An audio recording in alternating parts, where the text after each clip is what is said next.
This is James Hendricks with the Black Sheep Reports, and today I'm going to give you 5 disadvantages in a monarchy. Number 5. The monarchy perpetuates the class system and undermines the proper recognition of merit.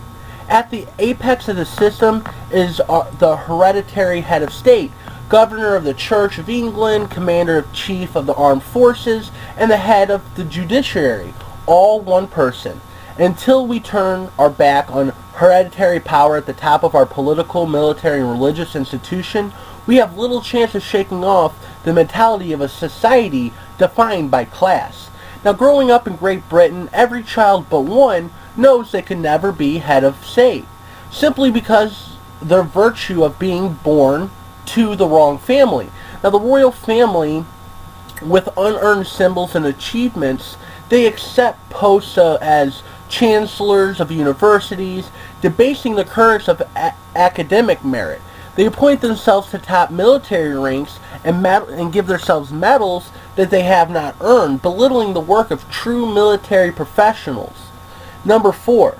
The monarchy undermines our reputation abroad and is bad for business, even tourism. Now, the antics of the royal family certainly invoke and amuse interest among foreigners, but the Project Britain as the theme park of bee feeders, castles, soldiers, and bear skins. In short, most foreigners see the royal family as we see King of Switzerland.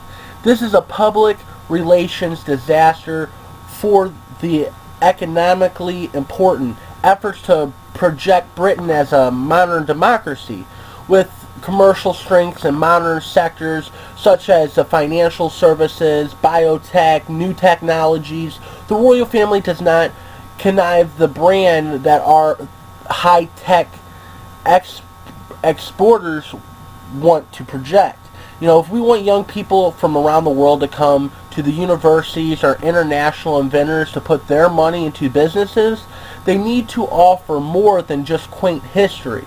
It is sometimes argued that the royal family is good for tourism, but France has been a republic for over 130 years and it attracts 3 times more foreign tourists than Great Britain. Number 3, the monarchy interferes in the day-to-day political life.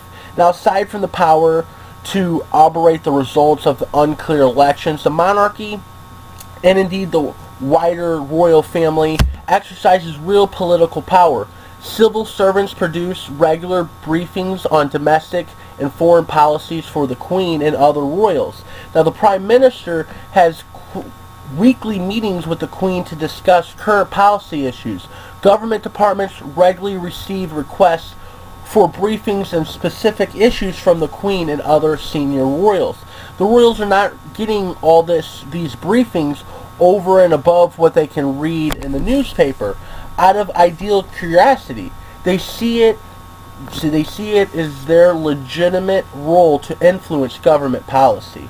Number 2, the monarchy has real political power to appoint and dismiss the Prime Minister. The events of an election which does not produce the results, the likelihood of which is increased by the possibility of electoral reform. The monarchy has real power to decide who should form a government.